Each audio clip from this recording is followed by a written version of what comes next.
069, Winterville, Ayden, Grifton, Southside, Greenville, North Carolina. I try to be a better man, but folks just don't understand. Try to do all I can to deal with this addiction in me. Lord, I wanna change. I can't stay the same. But the sins that in my vein, it's trying its best just to kill me. Yes. Good afternoon, good evening. Once again, you are tuned in to the U-Turn Show. I am your host, Richard Taylor, here for another episode of the U-Turn Show, here at 106.9 FM on your radio dial, here at Awesome Radio. So if you have not been to our website, make sure you go to www.wbis awesomeradio.org and make sure you download all of our apps on Google Play, Alexa, and the Apple Store. Also, we are on Roku TV, so you can go to the Roku TV channel and check out all of our shows. So once again, we thank you for tuning in to the U-Turn Show. And once again, I am waiting for my guest. We have a very special guest again as last week, Dr. Kim Muktarian. And she's going to come on and she's going to be talking about some things that are very prevalent to the condition of African Americans in the country of America. You know, as we all know, from the past 2 years, and not only the past 2 years, but for a long time, there has been things that have been done to African Americans in this country, whether it was slavery, whether it was Jim Crow laws, whether it was fighting for civil rights, whether it was mass incarceration. All of those things have been a trial and tribulation process to us Black people here in America. And I do see my guests coming on, logging in. So we're going to wait for them. But I certainly thank y'all for tuning in each and every week to the U-Turn Show and allowing us to grace your presence with this information. So we're going to get our guest in hopefully sometime soon. And I think that's her. Good afternoon, Dr. Muktarian. I think you got to unmute your phone because for some reason I can't hear you. Okay. Can you hear me now? Yes, I can. How are you? I'm doing well. How's everyone? All right, everyone. This is once again our special guest, Dr. Muktarian. If you joined the show last week, you saw and heard her speak about a number of issues, but I'm just going to let her introduce herself this time to our studio audience. Well, good evening, studio audience. My name is Dr. Kimberly Muktarian. I am the proud CEO of Save Our Sons, which is a nonprofit organization, but also SOS consulting firm, which consults agencies, heads of states, and those that are in the legal sphere so that we can ensure policies that work for everyone. Oh, okay. And once again, we had the show last week and we spoke about a lot of issues, but then you reached out and said that you want to speak about a specific issue, and that is the classification of African Americans here in America. Now, why is that a subject that you want to speak about? Well, let me say this. Brother Richard, to the viewing and listening audience. I am an educator by trade. And as an educator, I understand the power of words. I understand the power of definition and also how it's applied. So, for so many years, America has classified us many things throughout our existence here on this foreign land. Each one of those classifications came with different applications. So if you were a slave, you did what slaves did. But remember, all of these classifications came from Europeans. But if the truth be told, we would have to go back and look at and examine before we got here. We were not slaves. We were actually, and I'll say this without apology, we were POWs. Why? Prisoners of war, because when they found us, we were not sitting at the edge of the beach waiting to be shackled, to be placed into slavery. We were actually captured and we fought back. So when you have resistance of any kind, we did not agree that we were somebody else's debt note to society, or we had to pay off our debts from another tribe. If we did, I'm sure we would have willingly did what we were supposed to do. But here again, as stolen people, we fought. There are many instances and recordings that say we resisted our captivity, which makes us prisoners of war. So when we were taken without our consent and placed on plantations, and now moving ourselves into a form of slavery or enslavement, we first should have been classified as prisoners of war.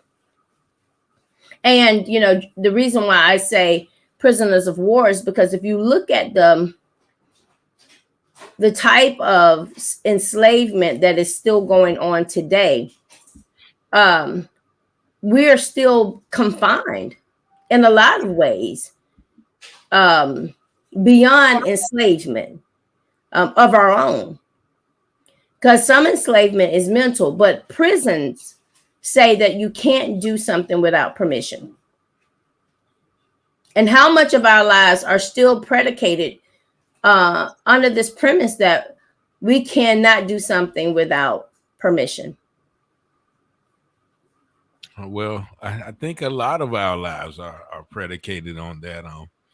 I guess we can see with the recent outbreak that we face, and I think it's they can use the safety precautions, but a lot of they made it so we couldn't go here, we couldn't go there. A lot of places I think you still can't go unless you've been vaccinated, and that's just one instance. But a lot of people have that same sentiment, but on the other hand, some people say we're not prisoners of war because of certain freedoms that we do have.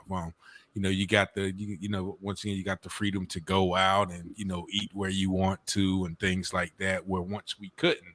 So what do you say to those people who would say, well, things are not like back in slavery or even, 50 or 40 years ago when there were certain things that we couldn't do, and at the risk of going to jail and even worse? Well, I think this is all predicated on who is given the deliverables. Who is saying, now you can do that? Anytime you even start out the sentence saying, you now can do something, it means that they still have control and power. You used to could not, but now someone has allowed you to do so. Anytime another person has allowed you to do anything, that means they still own you to a certain degree. Now, if you buck back, you will cause war. If you don't say anything, then you become enslaved. Okay. So are you saying that we are still in a state of enslavement or in a state of, prison confinement or incarceration? Absolutely. You're either in one or the two. If you are allowed, then and you go along with it, then you are enslaved. If you buck the system and do what you feel is right regardless, then you may become a prisoner of war. Why? Because you went up against a system that did not allow or license you to do one thing or the other. So I think these are some very harsh words, but there's some real realities. That is why we're constantly having every year to ask for those rights back. You really don't have a right. You have an allowance. Okay. We will allow you to do this and so. And so I think a lot of times people are confused with the words rights. Yes, you may, the Constitution says you have a right, but how many times have African Americans seen the Constitution, but those rights are denied? Now, who is helping? I'm sorry? Many times. Many times. And what really they're saying to you is, I don't care what the Constitution say, we are going to allow you to do this or so. And go ahead. Yeah. No. And with the classification of prisoners of war, what are the benefits to that classification? I think with I don't know if what benefits come with being a prisoner of anybody's war, but what I will say to you is this: they shall know the truth, and the truth shall set them free. And just knowing the truth alone sets you apart. I think once we understand that we're in a war with America, Black America is in a war with America.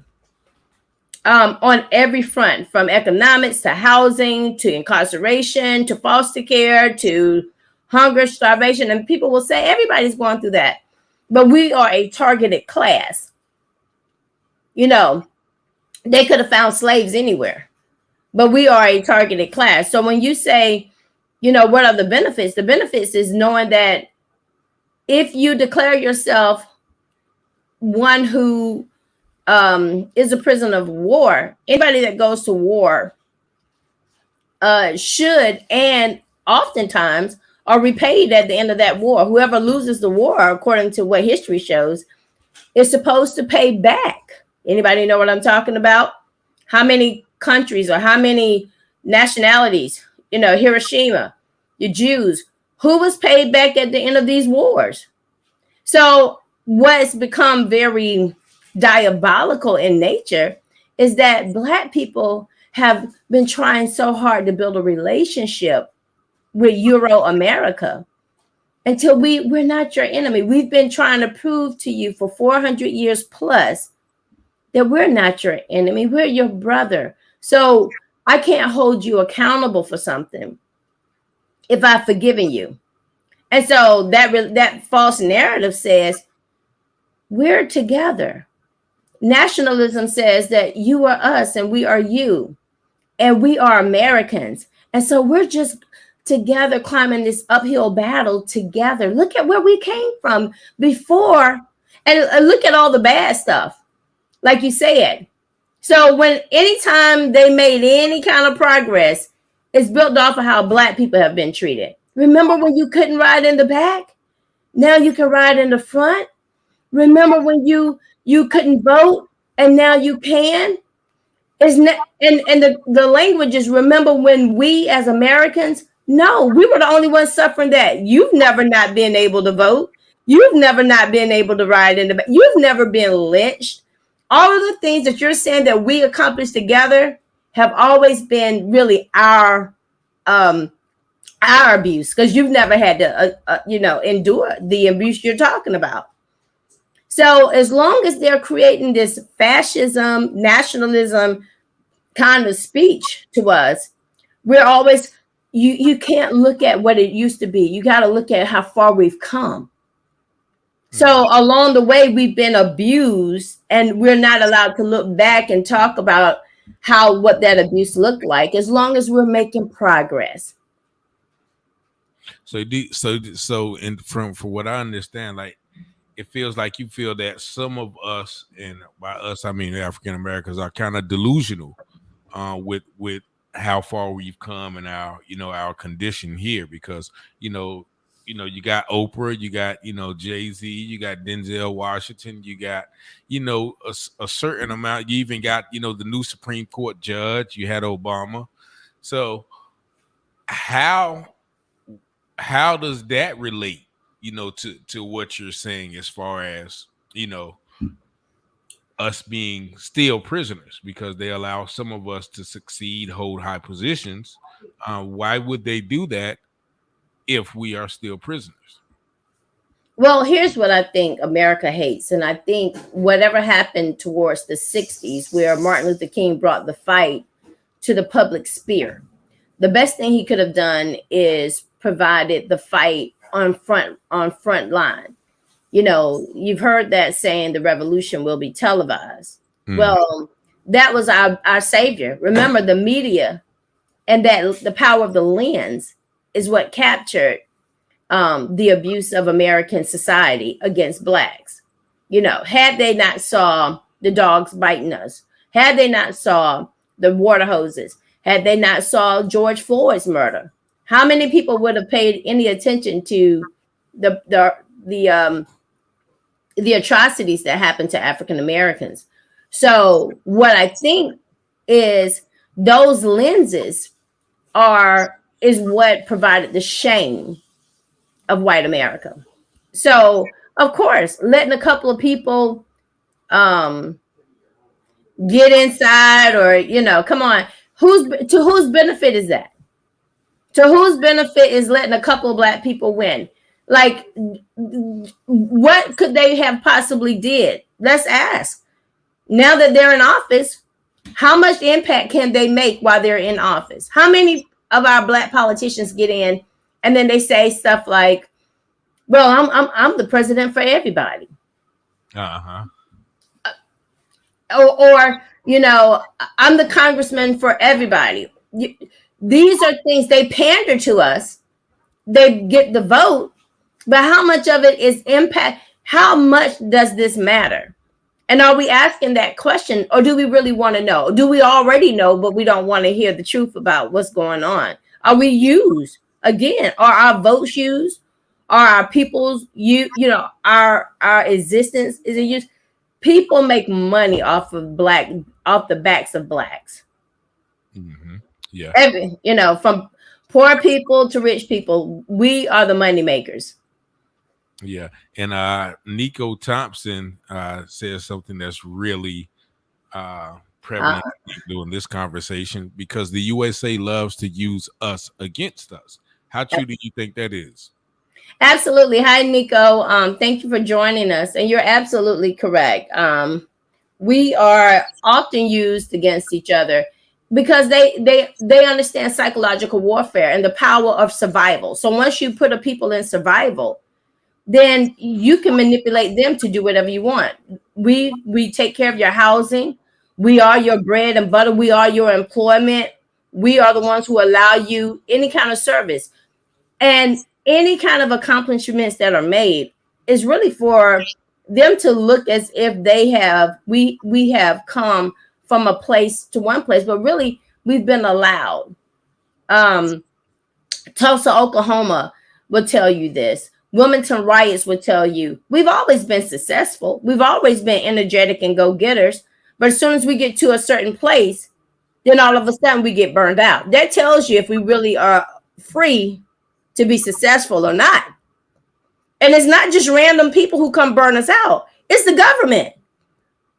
It's the government's weapons. It's the government's tools. It's the government. They come back. Who helped assassinate Martin Luther King?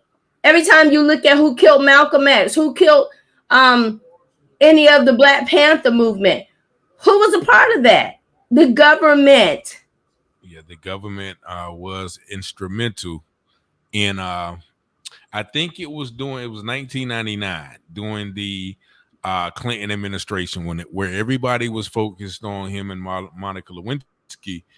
They did bring out the report that the federal government was complicit and took responsibility of murdering Martin Luther King, but we were so distracted with everything else that we did not see it. So that's definitely something that we're going to have to touch on after break, but we're going to go to our first station break, which is about a minute long. But we're going to be right back with Dr. Kim Muktarian here on Awesome Radio 106.9 FM. Lord, I hope this ain't your plan for me to die up in these streets. Oh Lord, can you help me? Yes, and we are back. That break was a little shorter than normal. Are you there still, Dr. Muktarian? I am. I'm here. Oh, okay. And just real quick, because you mentioned something about us being used against each other. Now, I always think of the plantation system where, there was only a limited amount of slave owners or, slave family members, and there was a lot of slaves. So what they would do is actually would get one of the slaves to watch over the slaves and discipline the slave. There was always a upper class slave to watch over the underclasses. Or I always refer to the Bible. When Israel was in captivity with Egypt, or even in Jesus' time, the Jews were under control of Rome. But doing that, the Romans put certain Jews in control of Jewish provinces, and actually a lot of the people, when it came to Jesus, was ready to crucify him because they didn't want, even the Jewish leaders, they didn't want to incur the ire of the Roman Empire or lose their leadership position. So do you think that has is comparable to what we're talking about today? Oh, absolutely. These tricks of the trade never stop. They just evolve. I will take us back to Brother Malcolm X, who said, who talked about notorious manumission, which was a tactic whereby a plantation owner would reward his slaves for turning other slaves in should they decide to escape. Now, if that doesn't sound like snitching to me, I don't know what does. So now when you got the federal government who will employ Black men and Black women to tell on other Black men and women for their freedom, we're at the same place. We never went anywhere. They still have that same power. They still have that same manipulation, but they will not invest a dollar or a minimal amount of resources to bring us up where we can actually work together. Like, you go to the Black community and we don't work together. Now, we have churches on every block. Come on, we love the Lord. We Eastered out, we Christmas out. We know how to say all of the right things. But if you get us from behind the walls of the church, we do not support one another. If the welfare don't pay for someone to eat, we won't be eating. So look at the breakdown of our society, or the Black culture of life and living. And then I'm not talking about Pookie or male with guns. I'm talking about educated people. After we take off of these uniforms and all of these other things, we really don't have. And so what even happens is that when they employ us, we treat each other the same way. Why? Because they put us in a survival mode where I better be more loyal to my boss against this Black person, because it's going to be between me and her who's going to get fired. Now, remember, we forget all about unity in the community until that same injustice comes upon us. O.J. Simpson. Anybody know what I'm talking about? Like, you can leave the Black community for years until you get accused of killing a white person. And then all of a sudden you need to support and pander for the Black community to welcome you back. So, our communities are discardable, they are replaceable, they're not valued, and neither are our relationships. So yes, by all means, these tactics have been used by white America for many, many years. Okay. So what is the solution, to help us, one, get together, but also, get people to wake up to what we're facing? Well, first of all, I personally believe that you should hold the government accountable for its wickedness. That's what Martin Luther King and Malcolm X did. They knew that the people only listened when they knew that it was safe to come out.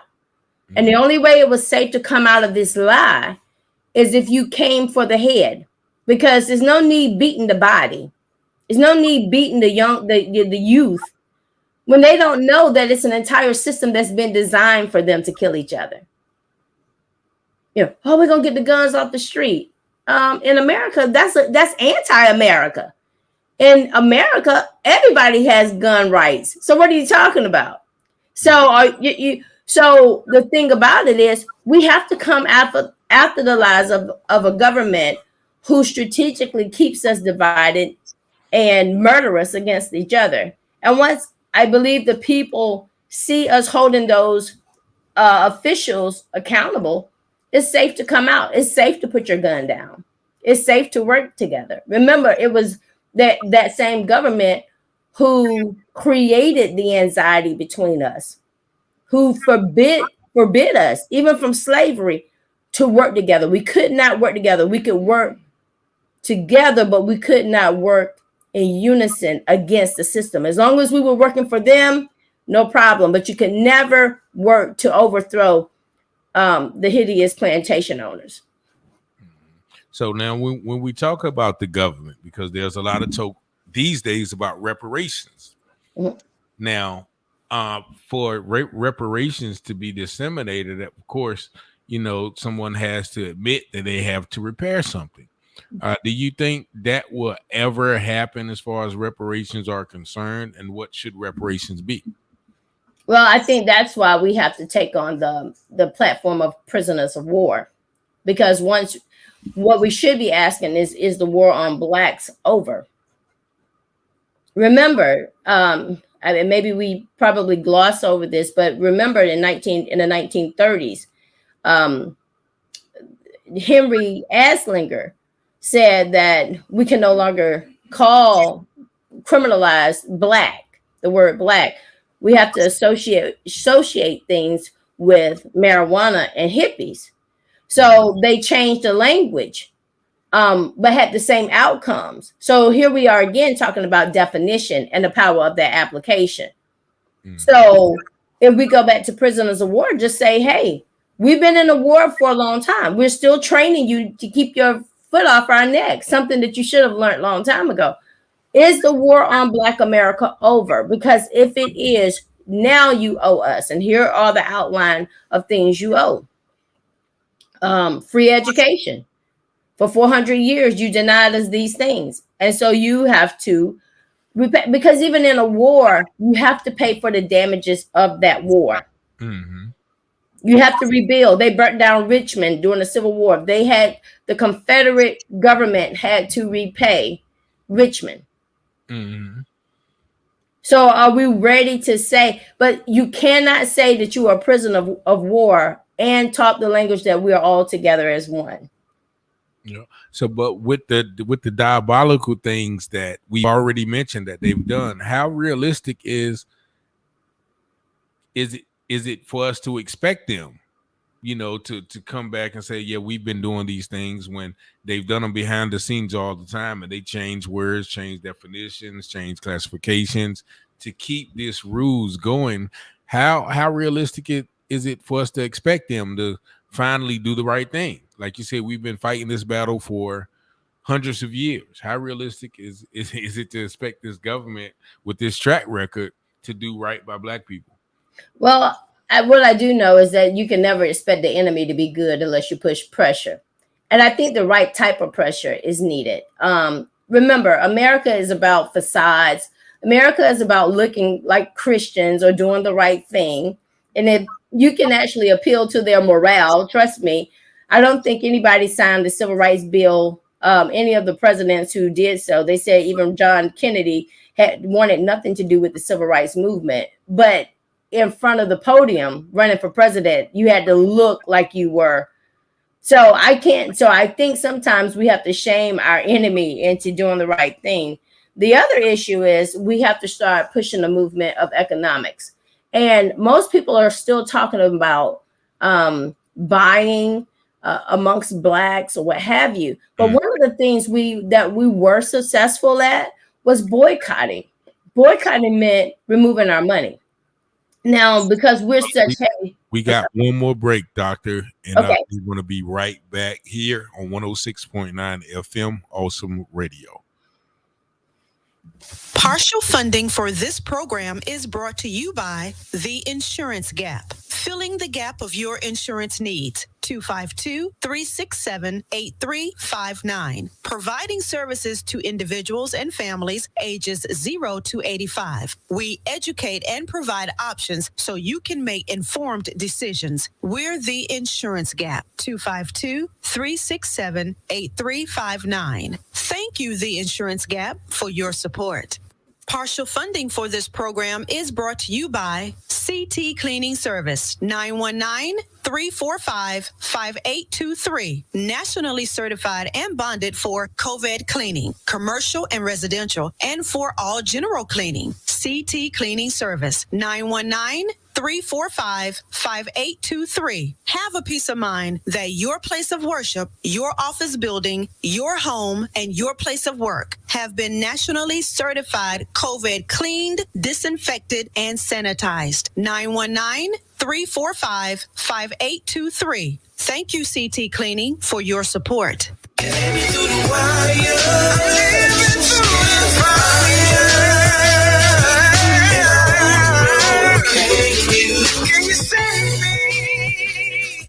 And we are back with the U-Turn Show here on Awesome Radio, 106.9 FM, with our special guest, Dr. Kimberly Muktarian, talking about the status of African Americans in the country. And before the break, you were talking about ways to put pressure on the establishment to do right. And one of the things you mentioned was economics, but you focus more on boycotting. Right. Well, I think, I'm sorry. So because we're in a multi-dimensional warfare, psychological warfare, economic warfare, and even biochemical warfare from the drugs that were placed in our communities by the government. So we have so many fronts to fight that we have to be very strategic and deliberate about what we're doing. And I think for the most part, instead of trying to put our monies in, I think we should start taking our monies out. What do I mean by that? It is still boycotting is more deliberate. It is more strategic. It says that, if you don't respect me, then you won't respect my money. And so I'm attached to my money. So let's pull out. What SOS is doing, or Let My People Go, is we're saying that we can no longer afford to finance our own abuse. What do I mean by that? We're paying for police officers to kill us. We're paying for judges to judge us wrongfully. We're paying for industries to misappropriate our dollar. And so what we have to say is we cannot afford to pay for our own abuse. Case in point, just 2020 May, George Floyd passes away through a lynching, and Fayetteville, North Carolina suffered an attack on the former slave market house that used to buy and sell slaves in the heart of the city. Well, there were two young men who attempted to burn it down. The federal government came in and pressed charges against them because they used fire. Mm-hmm. They were given 30 months. One was given 30 months and the other one is still waiting sentencing, but it looks about the same. Fayetteville is now debating what should they do with the market house. Well, That's nice of Fayetteville to have that conversation. But since the federal government stepped in, and any repairs that have been done has been done with federal funds, that means that slave market house decision belongs to everybody across the U.S., not just Fayetteville citizens. Mm-hmm. That would be us. And if you would notice that the judges, sorry, I'm laughing at Nico Thompson said, "Burn it down." Burn it down. Nico said, "Burn it down." Well, you know what? Welcome to the show. This is one of our constant every week listeners. Thank you, Felicia, for joining us again. But go ahead. I'm sorry, Doctor. Felicia, hi. Well, let's be honest about this. Would we expect the Jews, because people in Fayetteville are saying, well, let's just repurpose it. Let's make it a something that we can remember nice things about it. Let's leave it up, but let's make it something that is not so harsh on our memory. Well, I don't care what you do with it. It'll always be a stigma of defeat for African Americans. And Nico says, burn it down. Had we been in a real war or war on, if we declared that war, because they silently said we were in war without saying we were in war, that would be the practical thing to do, is to burn it down. Now, it's sort of funny how over here in the States, we believe in diplomacy. But if we go across seas, we allow our Army, Navy, Air Force, and Marines to burn almost anything that's in our path without having any kind of reprimands, remorse, all that diplomacy and due process, all of the rules of war go right out the window. And we'll go and kill people that don't have a name. Here we drag out trials for 2 and 3 years, but they can blow up a building with 100 people and never ask who was in it because the rules of engagement. Mm-hmm. So, for us, they make us reserve the right to be civilized. But when they want to, they can become uncivilized, and it's justified under war. Nobody goes to prison under war. And I think if we said that we were under attack economically, then the crack crisis would be over. If we were under attack economically? If we on the book says that the crack crisis is something that was placed in our community under biological warfare, mm-hmm. then the so-called crack epidemic would be over because it would be declared by biological warfare and not a crime. Who is in prison now for dropping Agent Orange on people? No one, I don't believe. For ingesting Agent Orange, who? Nobody. Who? So even with tobacco, people die from secondhand smoke. Am I right? Yeah, but that's because the tobacco companies, they lobby and they pay the government off. Like the one with the gold makes the rules. So they can make these rules and they can disregard the health of the people because once again they have so much money that they can pay lawsuits, buy off the government, and grease palms. But the other reason why they are successful is because we did not separate ourselves from them. What we said is we're with this government that is okay with this being done, with arbitration, with paying off grease and palms. We've bought into the lie. If we said tobacco with 600 chemicals are inside or injected into the tobacco leaf. The CDC tells you this. Mm-hmm. This is biochemical warfare against its own people. This is a form of gas chamber for its own people. And guess what? We go along with it because it's profitable. Yeah, definitely.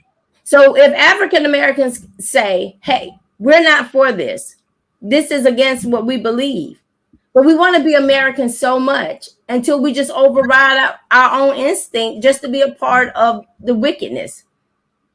And guess what? And we get backhanded too. So as long as we're going along with it, trying to show Massa that we are so loyal to, we're trying to become the citizens that you said we couldn't remember. You know, we spend so much time trying to assimilate so that they can think that we're civilized. Mm-hmm. When really they are the sociopaths. How can you be the Center of Disease Control? How can you be the Food and Drug Administration and allow a product to stay on the shelf that has 600 chemicals like formaldehyde and acetane? Formaldehyde is what you put in embalming fluid. Mm-hmm. How can you be mad with me if Eric Garner sells one Lucy cigarette, but you allow the cigarette to stay on the shelf by the millions with formaldehyde in it? Yeah, that's once again, that's targeting. You know, that's deflection. Okay, he's wrong for selling a cigarette on the street, but you know these companies are not wrong for putting them in their stores. And once again, that goes with the defining laws. You know, making laws that are profitable for the government or people in power, and also detrimental to those who are, you know, without power, like the comparison of, you know, the crack cocaine laws and the cocaine laws. Mm-hmm. That there was a big disparity, and there's still a big disparity in where, you know, you can have, you know, a certain amount of cocaine and it's a slap on the wrist, but you can have that certain amount of crack cocaine and, you know, it's 15, 10, 20-year sentence. So they've always used, you know, the double talk or, you know, double standard in regards to us. But back to the money situation, because can I ask you something, Brother Richard, because you made a really valid point before you move on. I want to ask you if it's okay for an entire industry to do that, but then you will kill Eric Garner on the spot for selling a Lucy. That's more than targeting. That's saying we have a classified war against you. Yeah. And you know, once again, the war on drugs in all reality was a war on Black people. You know, absolutely, war on drugs. So now you don't hear that term so often because of what they call the opioid crisis. You know, now it's not a war on drugs. Now it's not a crack epidemic. It's an opioid crisis because the people who are, you know, dying from the heroin and the fentanyl and all of those exotic drugs are not people who looks like me and you. You know, there's another group. So there's once again the disparity in the perception, you know, or in the lens, as you said earlier, that they say, okay, well now drugs, you know, when Black people use and sold crack, drugs are bad and Black people are bad. Mm-hmm. Now it's the opioid thing. Oh no, well, the people now are victims. You know, the people are victims. And they need treatment. Yeah, they need treatment, not incarceration. So, you know, for someone to look at that, you know, through, you know, a logical lens, we'll see once again the hypocrisy. Absolutely. So yeah, definitely it's not right for, you know, once again, like alcohol kills millions of people. You know, people go to clubs every night and drive home. You know, if the police were so concerned about lives, like there should be checkpoints soon as you leave the club. You know, there should be a checkpoint in every club in America soon as you drive out the parking lot. You know, if that was the case, but we all know once again, alcohol is marketed, you know, in the Super Bowls and basketball games. It's marketing to children, and so but it doesn't matter who gets hurt because of the one who profits. Absolutely. And that is why it's so important for us to use our language. When I'm talking to children, I teach them to use the language of the learned. You have to use your language with skill, because that language is how they define us. That language now becomes law. And that language becomes how they apply who they're going to arrest or who they're going to incarcerate. And we have to be on our guard. We are in a constant battle. And we can't see it and don't say it. You know, a lot of times we as a people, we are not dumb or ignorant. We see it. We just don't know how to combat an enemy who constantly calls themselves our friend. I think that's even more diabolical, is that we pray together, we worship together, we can sit on the bus together, our children can go to the public school together. But when we get home, we know we feel dirty. We feel like we're different. We feel like there's something wrong between the relationships. And then we have to come back and pretend like, oh, we're going to sort it out during voting time. But we all know voting is another form of warfare against us. Yeah. Drawing battle lines. Gerrymandering is nothing but drawing battle lines. You know, come on. We might not have pulled out our Smith & Wesson, but we pulled out that pen and we made sure that you better not cross that line. Go ahead. Yeah. No, it's funny. I heard something today that's talking about it's not who gets the most votes, it's who counts the vote. Right. That matters. Absolutely. So, you know, the total system, you know, of course, needs to be revamped in that regard. And as far as, you know, like I said, like the money situation, once again, it says who you give your money to, you give your power to.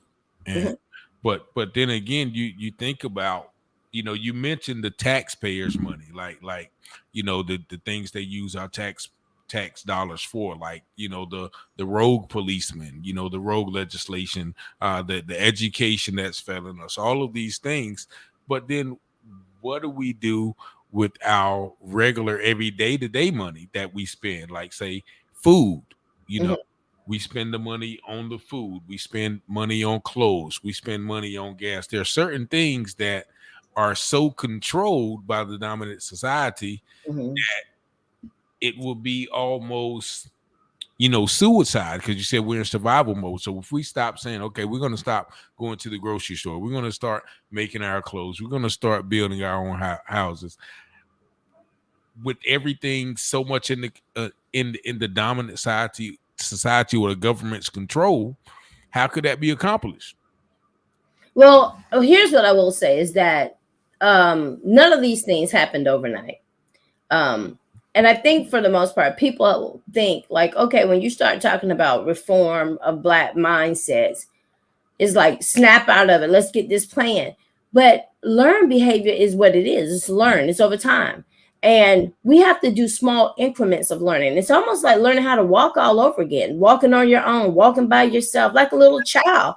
You know, no, I know we're adults. I know we have children in you know, 401k and all of these things that we've accomplished in America. But if we're going to talk about removing ourselves from a system that is abusive, oppressive, and just so codependent, we're going to have to take small steps and stay with it and celebrate our wins, celebrate our success. And that puts us back in power. That puts us back in a place where we appreciate each other. You know, we appreciate our accomplishments together.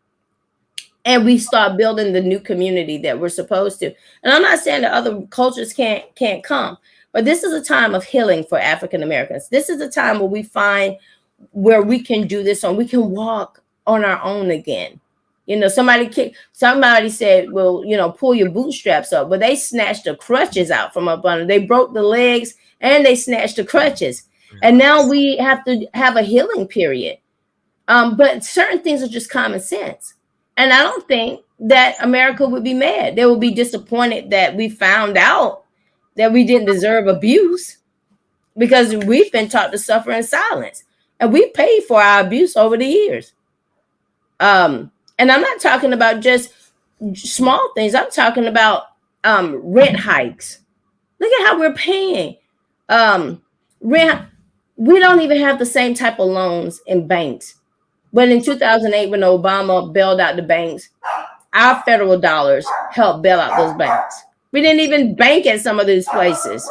So we have to be more targeted about and intentional about where our monies go. And why we want it to go there. I remember Rosa Parks, the famous story about her going to the back of the bus and coming to the front and what have you. Mm-hmm. But from that boycott, we started our own carpool system. Remember? Yeah, but also I remember too. I was speaking with a gentleman and said that his family ran like a they had like a 500 bus fleet Okay. during the time before civil rights. Mhm. But then when we asked for civil rights, to ride the bus and get into their their schools and their restaurants, he said his family had to shut that 500 fleet down because when they allowed blacks to start riding the white buses, then they no longer rode the black buses. So that was, I think, a detriment to us wanting to, once you, like you said earlier, be accepted by them to show us our humanity. Whereas, we had a lot of black businesses that were thriving and we were thriving in some regards, but because, if somebody tells you you can't do something, sometimes the natural human response is, okay, well, they said I can't, we want to, but like, I mean, their restaurant food, I'm pretty sure wasn't good as our restaurant food. So what do you think about, that and it's almost like you said, learning to walk again, learning to depend upon ourselves instead of their, clothes, their food, their grocery stores, their whatever. Absolutely. And that was like the finishing portion of that, is that immediately when they let us ride in the front of the bus by passing the civil rights bill, we stopped needing each other. That taxi service, that carpool service no longer existed because now we have been accepted in the white world of society. But what we've done is been put up under terrorism and oppression, and Joe Biden said that anybody at this point who is forced, he's calling Putin. Hold that thought real quick. Our radio listening audience, thank y'all for joining us. We're going to be right back next week, but we're going to continue this on 106.9 FM next week. Lord, I need you to smile on me. Lord, I'm pleading. Tell me where you want me to. Yes, can you hear me? I can. Okay, go ahead. I'm sorry. What was Biden saying? So Joe Biden is now calling President Putin a war criminal. Why? Because he's oppressing and killing off his own people. But let me say this: as soon as they took away our ability to depend upon each other, the opposite began to happen. The default happened. So if I no longer need you, then I assassinate you. I'm going to say it again, the audience.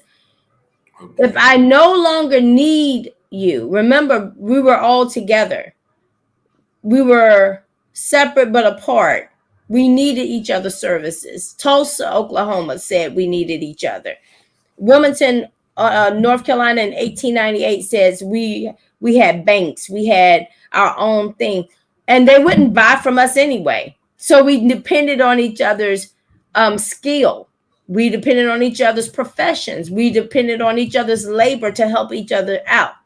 When they put us in survival mode and made us integrate with them just for survival, then a disintegration of not only us being separate from each other or needing each other, what happened is the opposite. It says, I don't need you, and I will kill you if you get in the way of my survival.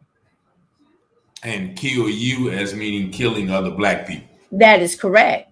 It just didn't say, I'm just going to now go amongst white people. It also says that you are a threat to me because we're fighting for the same piece of fish. Yeah, but it's limited fish. But it's limited, and they made it limited, like a Nike shoe on grand opening day. It's limited. And so, of course, somebody's going to get robbed, get shot, get some over. Of course, somebody's gonna make a fake shoe. All of these things come about when they place us in survival mode. It is a war strategy to limit resources. In war, They cut off resources. Some of the things that they do is they cut off resources to promote the dissension of humanity amongst their own rankings. You know, this is what they do to the other side. And what happens is they've convinced Black people that if you don't beat them, join them. So now it's easier to recruit Black police officers, Black chief of police. If I'm going to pay you double to come with me than to be with your own people, of course. Yeah, and it's funny, right? Because I attended a volunteer ceremony last week, and it was every prison in the state of North Carolina. Every prison, every warden was there. They were honoring their correctional officer of the year and also a few volunteers. And I was at the ceremony because my godfather was receiving an award. But what I did notice, how proud, how a lot of the wardens were Black. I met a few of them, with the interest of speaking at the prisons, and I noticed how proud, and even the correctional officers that were honored, I realized wow, they have really bought in, to the system or their profession.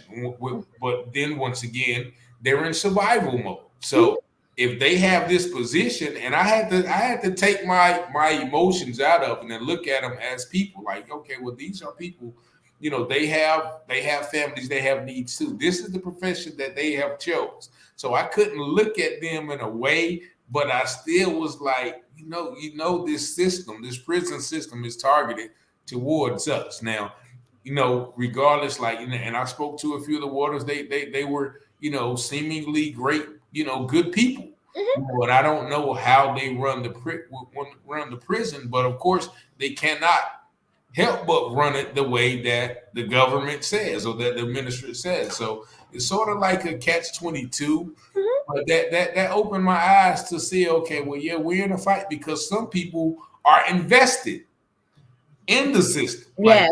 Those Black wardens were invested in that prison system, and they were subservient to their superiors, and they took the oath to run that prison just as deemed fit by their superiors. So that's just an example of what you were saying, that what some people are have bought into the system that oppresses us. Absolutely. And believe it or not, that's called psychological warfare. So, just because guns are not pointed at us, anymore, there are various forms of warfare that is being used on African Americans every day. And either you turn the gun on yourself, which is the other Black on Black crime, or you turn you join the ranks of those that look like they're winning. Martin Luther King said something profound. He said, "I fear I have sent my people into a burning building." Mm-hmm. You never hear that quote, though. I'm sorry. They don't promote that quote as much as they do the "I have a dream" quote. But. Yes, absolutely. He knew, and he was mentioning this to Harry Belafonte in reference to forced integration. He knew that now that we're integrated, it would be very difficult for us to even cry rape or racism, because we asked to be amongst them just to survive. In order for us to live, we had to be amongst them to get equal treatment, because we were to ourselves and we were getting burned. Our churches were getting burned. We were not getting the same resources. So we had to intermingle amongst them just to get the same kind of quality. And now it made racism go covert. I guess it made it go underground, which was much harder to prove because you asked to be with us. Yeah, and it's funny. People still say sometimes, "Hey, there is no racism." There is no racism. Look. There look like you said earlier. Look how much progress we've made. Right. But you mentioned something about worshiping together and going to school together. Actually, if you look at churches, with the exception of a few mega churches, like if you go, Sunday is one of the most segregated days ever. You have Absolutely. black church, you have the white church, you have white schools or PWIs, predominantly white institutions, as far as colleges, but then you also have the HBCUs. You have the county schools in every area. You have the city public schools, or which is pretty much black, and then you have the county or the private schools. So even the neighborhoods, you have black neighborhoods for the most part, and you have white neighborhoods, and so it's an illusion of inclusion. Mm-hmm. But things are still pretty much separated or segregated. It very much is. And that's why now you see white America coming up with these new terms, like everybody has a office of the diversity and inclusion. And I was like, is there some new aliens here in America who just arrived? Now everybody needs a training on racial equity. Now everybody's spending millions of dollars after one person died, George Floyd. Now everybody needs a whole entire training on how to treat African Americans, and how to include us. We've always been included. We don't need the training. You need the training. So, you can leave me working. You go and get training on your hate. And what they need to start from is not how to treat African Americans, but treat me how you would treat yourself. If you treated me as if you treated me like you saw yourself, then I wouldn't be a threat. I would be you. Yeah, but see, there's something I hear somebody else talk about is the code. For lack of a better word, white people are always on code when it comes to their reactions towards us. Now, amongst each other, they can be fighting and they can be cutthroat in business deals. They can be stepping on each other's necks. But then when it comes to us, they're going to band together to make sure, okay, we're going to hold them down. And after we finish holding them down, we're going to be right back at each other's necks. So we expect the people who don't know unity. They look at the Democratic and the Republican parties. Look at the Congress and Senate. They're always vying, and most of the senators, I think we got about 3 black senators now, maybe, I don't know, but most of those are white people, so they're constantly fighting against each other. But when it comes to us, they're going to band together and say, okay, well, now nothing for them. All right, we got them taken care of. Now let's get back to fighting amongst each other. So how can you expect a person who can't even get along with themselves to try to get along with us? No. And those are war strategy. Those are stall tactics. You remember in the Civil War, there was a man called Stonewall Jackson. He would hold the line. Come on. And so they would hold the line. I'm a social studies teacher, so I understand battle.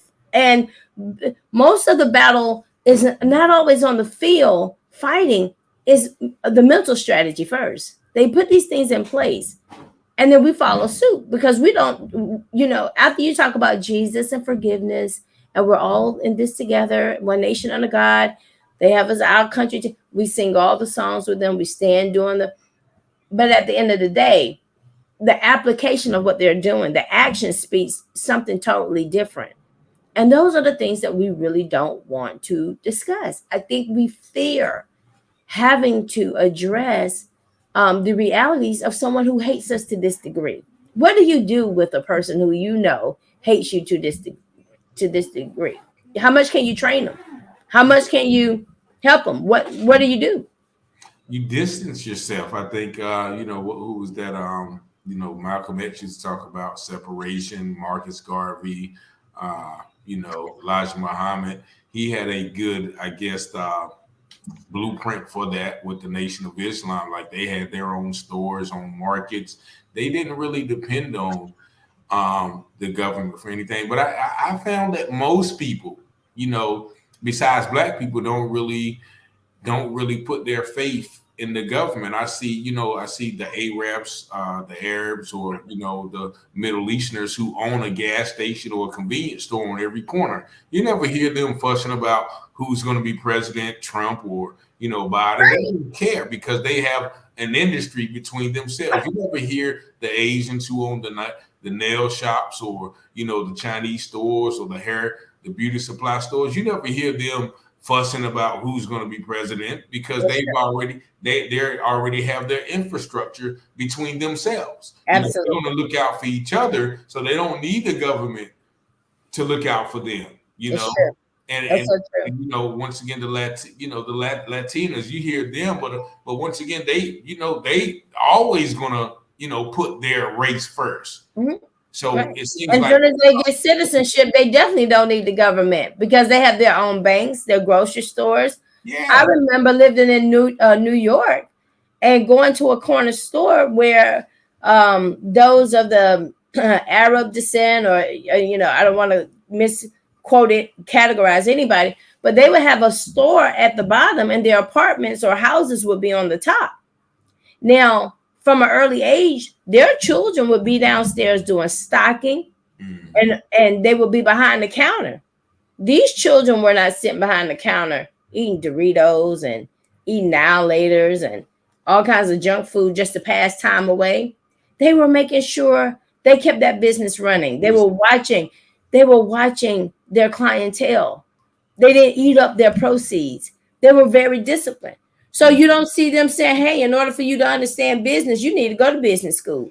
You need to go to college for business. No, they were at business 101 right in their father's establishment. So here we are. They let us promote and go get this student loan for millions of dollars trying to appease America to show them, listen, I got the paper. No, we got the experience. We have the community to back us and we have the families to fortify us. We got to get back to basics. Yeah, that's true. But once again, so many people have bought into this, education, this position. Okay, I am the assistant director for such and such and such. And with that comes allegiance to, who signs the check. So it's definitely slavery all over again, as far as what people will give up for that paycheck. So it's a lot to be discussed, and it's a lot to put together. But I think conversations like this are very important, and to wake people up, to get people thinking about how they contribute to being willing participants in our own destruction, as some people have put it. We have become willing participants in our own destruction. And then once again, like not our own, personally, but as a whole, as a community, as a race, because certain things might not affect me, certain things might not affect you, the things that we're talking about, but as a whole, we are suffering from this system. And, in order to get out of that suffering, we have to be made aware of, why we are suffering or how we are suffering. Conversation. Absolutely. Well, I hope in the near future, Brother Richard, that we can start pushing our people out of this ditch, this deficit, in every way, spirit, soul, and body, economically, you name it, so that we don't have to grope and grind for the acceptance of the lie. We don't have to apply the lie. We can push forward and demand the truth, because it doesn't make sense for us to go to church and say that God is true, and then we go back home and live a lie. Yeah, definitely. That is a fact. So yeah, but so I guess we'll go ahead and end the program for tonight. But once again, I thank you for taking time out to give us your knowledge and your input on these subjects. And we will do this again, I'm pretty sure.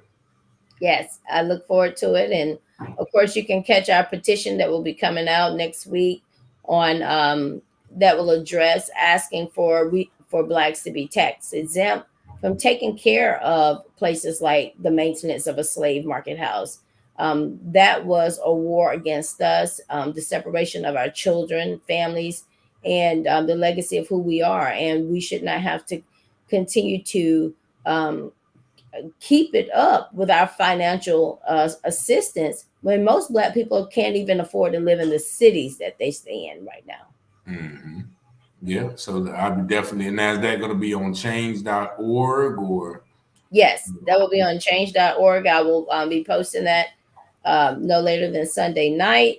And I look forward to your support, to support yourself and to hold your dignity that they will not give you. But at least we can demand, we can channel where our money go. And we do not want to support their war memorials on us.